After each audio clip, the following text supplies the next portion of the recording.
Oh. Oh. Mm.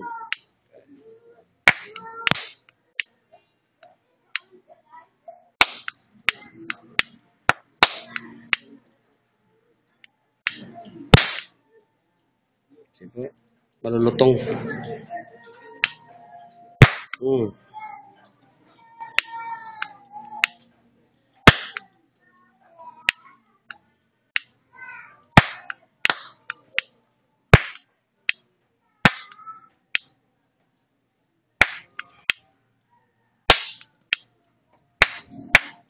Okay.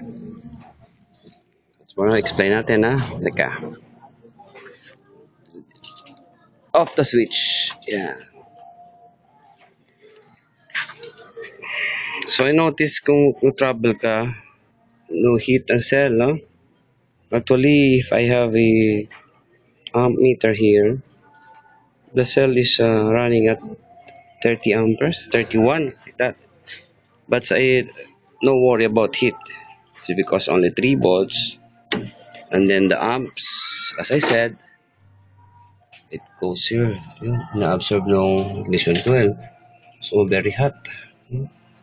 Ignition ko lang mainit.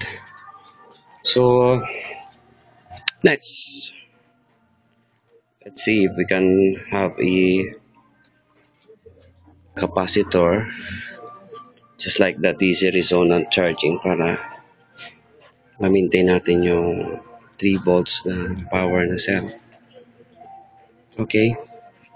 So, may natitira pang bubbles natin. Wala na.